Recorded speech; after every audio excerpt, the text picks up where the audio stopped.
अस्सलाम वालेकुम नाज़रीन, जहांज़ेब अब्बासी एक नए प्रोग्राम के साथ हाज़िर है। सुप्रीम कोर्ट ऑफ पाकिस्तान से एक बड़ी अहम और बड़ी दिलचस्प खबर सामने आई है। वो खबर जनाब ये है कि आइंदा चंद रोज़ में ज़ुल्फ़िकार अली भुट्टो को जिस तरह से अदालती कत्ल किया गया, वो रेफ़रेंस जो है,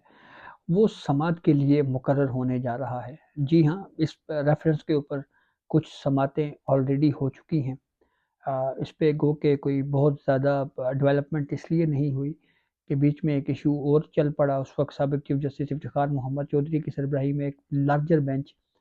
इस केस पर समाअत कर रहा था। फिर उसके बाद कंटेम्प्ट ऑफ कोर्ट की प्रोसीडिंग बाबर रवान के खिलाफ शुरू हो गई, जो उस वक्त वफाकी वजीर कानून थे। उन्होंने जब नोटिस दिया गया, उन्होंने कहा नोटिस मिले कख ना हिलिया, वो बड़े मशहूर उनके वो जुमले। फिर उसके बाद वो प्रोसीडिंग बहरहाल रुकी रही। तो ये रेफरेंस असल में है क्या, और इस पे हियरिंग क्यों होना ज़रूरी है, या ये सुप्रीम कोर्ट अब जब इस रेफरेंस पर समात के लिए इस रेफरेंस को मुकर्रर करने जा रही है, तो ये कितना अहम है, इसके ऊपर आज डिस्कशन करते हैं। सबसे पहले तो आपको बताएं कि जुल्फ़िकार अली भुट्टो के साथ जो कुछ हुआ, इसके ऊपर बहुत ज़्यादा क्रिटिसिज्म सहाफ़त में, सिविल सोसाइटी में, कानूनी माहिरीन में, जजेस में हमेशा होता रहा। और हत्ता कि हमने ये भी देखा कि जुडिशरी में जब भी कभी किसी वकील की जानिब से जुल्फ़िकार अली भुट्टो के सज़ाए मौत को सुप्रीम कोर्ट की जानिब से जो बरकरार रखा गया था, जब भी उस फैसले का हवाला दिया गया, हमेशा हमें सुप्रीम कोर्ट के जजेस पहलू बदलते हुए नज़र आए, या बड़े परेशान नज़र आए, या ऐसे लग रहा था कि जैसे उनको अफ़सोस है कि जो पाकिस्तान की अदालती तारीख़ में हुआ। और कई मर्तबा हमारे साबका जो मुंसिफ़ीन हैं, जो उनकी जानिब से भी वकला को रोका जाता रहा कि आप इस फ़ैसले का हवाला ना दें, ये बहुत बुरी अदालती मिसाल है। यही वजह है कि फिर इस मिसाल को आगे कंटिन्यू नहीं किया गया। हत्ता कि हमने ये भी देखा कि किसी केस की समाअत के दौरान अगर कोई वकील जुल्फ़िकार अली भुट्टो के फांसी को बरकरार रखने के सुप्रीम कोर्ट के फैसले का हवाला देने की कोशिश करता, तो वहाँ पे भी उसको रोक दिया जाता था, और ये कहा जाता था कि आप इस फैसले का हवाला ना दें, ये बहुत बुरी अदालती नज़ीर है। गुज़िश्ता कुछ दिनों में जब से chief justice Qazi Faez Isa chief justice of Pakistan के मनसब के ऊपर फ़ाइज़ हुए हैं, वो बार-बार ये कह रहे हैं कि हमने अपने माज़ी की गलतियों का हमें कम से कम एतराफ़ कर लेना चाहिए। पब्लिकली हमें इसको मानना चाहिए कि हमसे गलतियाँ हुई। चाहे वो फ़ौजी मार्शल लॉ को वैलिडेट किया इस सुप्रीम कोर्ट ने, या चाहे जुल्फ़िकार अली भुट्टो को जो है वो इस तरह से फांसी दी गई। तो अब ये रेफरेंस समात के लिए मुकर्रर होने जा रहा है। 5 बुनियादी सवालात इस रेफरेंस में, ये उस वक्त के साबिक सदर आसिफ अली जरदारी पाकिस्तान पीपल्स पार्टी की गवर्नमेंट थी, जब ये रेफरेंस सुप्रीम कोर्ट में भिजवाया गया, तो 5 सवालात उठाए गए थे, पूछे गए थे, जिसमें से अहम सवाल ये है कि क्या जुल्फ़िकार अली भुट्टो का जो कत्ल है, क्या वो वाक़ईतन अदालती कत्ल है? यानी जिस तरह से इस केस पर प्रोसीडिंग चलाई गई, क्या ये एक शख्स का, एक प्राइम मिनिस्टर का कत्ल किया गया? या फिर उसके बाद ये भी है कि इसको एज़ प्रेसिडेंट क्या मुख्तलिफ अदालतों में इसको कंटिन्यू उसको रख सकती हैं? क्या ये बाइंडिंग है, नहीं है? ये वो बुनियादी कुछ सवालात हैं। जैसे एक सवाल फिर ये भी है कि क्या जुल्फ़िकार अली भुट्टो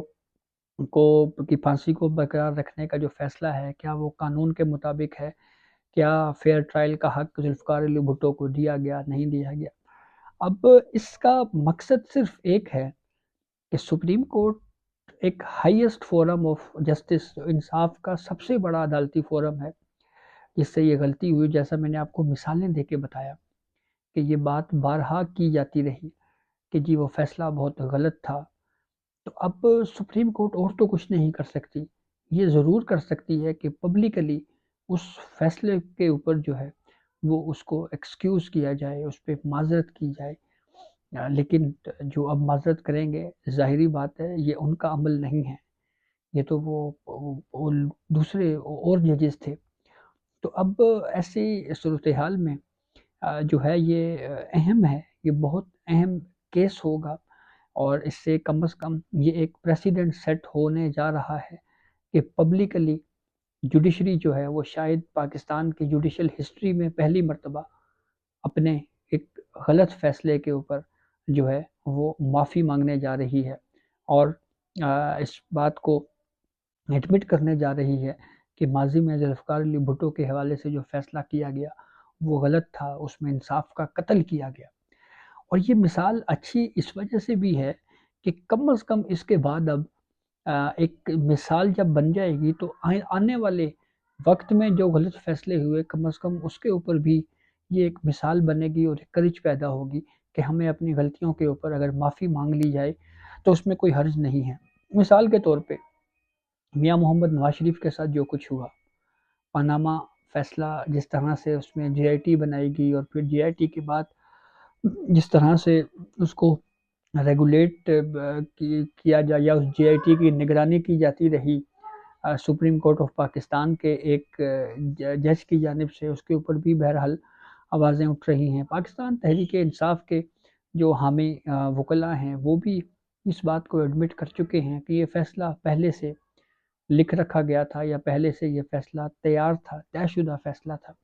جو سنایا گیا۔ تو پھر نیکسٹ اسٹیپ یہ ہوگا کہ کیا میاں محمد نواز شریف کو جو ڈسکوالیفائی کیا گیا جس انداز میں جو پریسیڈنٹ بنایا گیا، کیونکہ ہم نے دیکھا کہ پھر پاناما فیصلہ بھی جب کبھی سائٹ ہوا تو اس پہ بھی ہمارے جو ججز ہیں وہ کوئی زیادہ خوش نظر نہیں آئے، تو کیا اس کے اوپر بھی پھر پبلکلی اسی طرح معافی مانگی جائے گی؟ تو یہ صرف ایک جوڈیشل سائڈ پہ اگر ہم بات کریں تو ٹھیک ہے، عدلیہ تو ایک مثال قائم کرنے جا رہی ہے، لیکن سوال یہ ہے کہ کیا یہ مثال دوسری جانب بھی کبھی قائم ہو سکے گی؟ کیا وہاں بھی کبھی پبلکلی اس بات کو ایڈمٹ کیا جائے گا؟ کیا وہاں بھی کبھی عوامی سطح کے اوپر اس بات کو تسلیم کیا جائے گا کہ ہاں ہم سے غلطیاں ہوئیں، ہم نے پولیٹیکل انجینئرنگ کی، ہم نے مارشل لاء لگائے، اور ہم نے ایک چلتی معیشت جو ہے اس کو خراب کیا، اس میں خرابی پیدا کی، اور اس وقت نتائج جو ہے وہ ہم اس وقت بھگت رہے ہیں۔ یہ شاید وقت کی ضرورت ہے، اس کے اوپر بھی بہت کچھ لکھا جا رہا ہے، بہت کچھ کہا جا رہا ہے کہ اس حوالے سے بھی اب وقت آ گیا ہے کہ اس کے اوپر بھی جو ہے وہ کم از کم بات ہونی چاہیے، اور پبلکلی ایڈمٹ کیا جانا چاہیے کہ کس طرح سے غلطیاں ہوئی ہیں، اور ان غلطیوں سے جو ہے وہ اب سیکھنے کا وقت بھی ہے، لیکن اس کے ساتھ ساتھ پبلکلی اس کے اوپر جو ہے وہ اس کو تسلیم بھی کرنا چاہیے کہ یہ غلطیاں ہم سے ہوئی ہیں۔ ذوالفقار علی بھٹو کا جو ریفرنس جب چلا تھا تو اس وقت ایک موقع کے اوپر ایک ریکویسٹ کورٹ سے یہ بھی کی گئی تھی کہ پرائم منسٹر یا پریزیڈنٹ کی یہ خواہش ہے کہ اس کی ایک کیمرے کے ذریعے جو ہے وہ کم از کم ویڈیو ریکارڈنگ کی پرمیشن دی جائے۔ اس وقت تو سپریم کورٹ نے یہ کہا کہ ابھی ہم جو ہے وہ اس حد تک ٹیکنالوجی میں ماہر نہیں ہوئے کہ ہم اس ایشو کو جو ہے وہ ایڈریس کر سکے، لیکن اب پریکٹس اینڈ پروسیجر کو جس طرح سے سپریم کورٹ نے لائیو دکھایا، براہ راست نشریات اس کی دکھائی گئی، تو اس سے ایک پریسیڈنٹ تو کم از کم موجود ہے، اور جب یہ ریفرنس سماعت کے لیے مقرر ہوگا، غالب امکان یہی ہے کہ چیف جسٹس آف پاکستان قاضی فائز عیسیٰ خود اس بیچ کی سربراہی کریں گے، اور اگر ان کے سامنے یہ درخواست آئی پاکستان پیپلز پارٹی کی جانب سے کہ اس کی پروسیڈنگ کو براہ راست نشر کیا جائے، تو ممکنہ طور کے اوپر اس درخواست کو ایکسیپٹ کر لیا جائے۔ چیف جسٹس قاضی فائز عیسیٰ خود بھی ایک درخواست دے چکے ہیں جس میں انہوں نے، جب ان کے خلاف کیس تھا تو انہوں نے یہ کہا تھا کہ میرے خلاف جو یہ ٹرائل چل رہا ہے اس کو پبلکلی جو ہے وہ لائیو ٹرانسمیشن اس کی دکھائی جائے۔ اس وقت اس استدعا کو رد کیا گیا، مسترد کیا گیا، لیکن پھر جب قاضی فائز عیسیٰ چیف جسٹس آف پاکستان بنے تو انہوں نے خود آ کے اس مثال کو جو ہے وہ کنٹینیو رکھا، اور پھر ایک مثال قائم کی۔ تو اب اگر اس پہ پرمیشن مل جاتی ہے تو یہ دوسری مثال ہوگی۔ تو یہ اب تک کی اپڈیٹ تھی جس سے ہم نے آپ کو آگاہ کیا۔ بہت شکریہ۔